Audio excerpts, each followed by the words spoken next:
کہ انداز حسینوں کو سکھائے نہیں جاتے، انداز حسینوں کو سکھائے نہیں جاتے، جو امی لقب ہوں وہ پڑھائے نہیں جاتے، اور ہر ایک کا حصہ نہیں دیدار نبی کا۔ توجہ چاہتے ہوئے کہا کہ ہر ایک کا حصہ نہیں دیدار نبی کا، بو جہل کو محبوب دکھائے نہیں جاتے، بو جہل کو محبوب دکھائے نہیں جاتے۔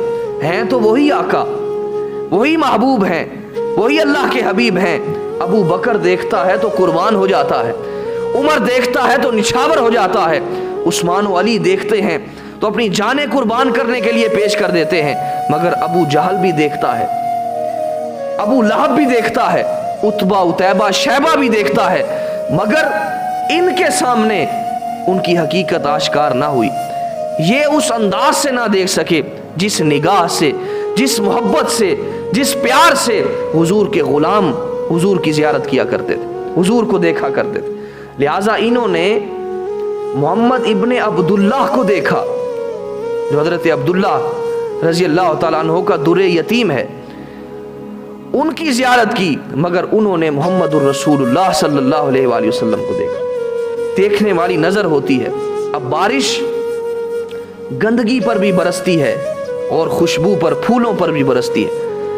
گندگی پر جب برستی ہے تو وہاں سے بدبو آنے لگ جاتی ہے، اور جب پھولوں پر برستی ہے تو خوشبو اور بھی زیادہ بڑھ جاتی ہے۔ تو عزیز محترم، بہت سارے موقع آئے کہ حضور کی بارگاہ کے اندر حاضر ہوتے تھے، حضور اگر یہ کر دیں تو ہم اسلام کو قبول کر لیں گے۔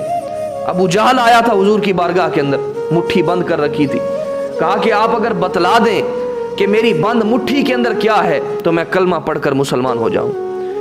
حضور نے فرمایا ابو جہل، میں بتاؤں تیری مٹھی کے اندر کیا ہے، یا یہ مٹھی کے اندر جو کچھ ہے وہ بتائے کہ میں کیا ہوں؟ اس نے کہا کہ اگر ایسا ہو جائے کہ جو میری مٹھی کے اندر ہے وہ خود بتا دے تو اس سے بڑھ کر کیا بات ہوگی۔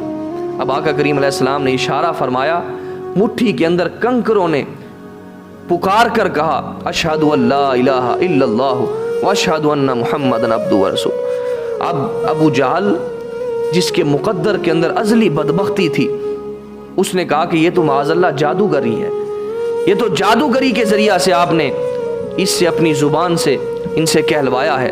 لہٰذا اصل بات یہ ہے، جو حقیقت کو انکار کرنا چاہتے ہیں ان کے سامنے لاکھ معجزے آ جائیں، لاکھ سب کچھ آ جائے، مگر اس نے انکاری ہی رہنا ہے۔ اور جس نے آپ کا کریم علیہ السلام پر ایمان لانا ہے اور محبت ہی کرنی ہے اور محبت کی نظر سے ہی دیکھنا ہے، وہ پہلی نظر کے اندر اس نے دیکھا ہو یا نہ دیکھا ہو، وہ آقا کریم علیہ السلام پر فریفتہ ہو ہی جاتا ہے، وہ فریفتہ ہو ہی جاتا ہے۔ کیوں؟ کیونکہ حسن یوسف پہ کٹیں مصر میں انگشت زنا، حسن یوسف پہ کٹیں مصر میں انگشت زنا، سر کٹاتے ہیں تیرے نام پہ مردان عرب۔ تو اللہ نے اپنے حبیب کو یہ شان عطا فرمائی، جو حضور کے دامن سے جڑ گئے ان کے اندر اس قدر شانیں بھی آ گئیں اور بلند مرتبے بھی ان کو حاصل ہو گئے، اور جن کے جو آقا کریم علیہ السلام سے کٹ گئے، حضور کے قریب نہیں گئے، تو وہ بدبخت ہی رہے۔ Hey there. Subscribe to my channel. And also press this bell icon so you never miss any new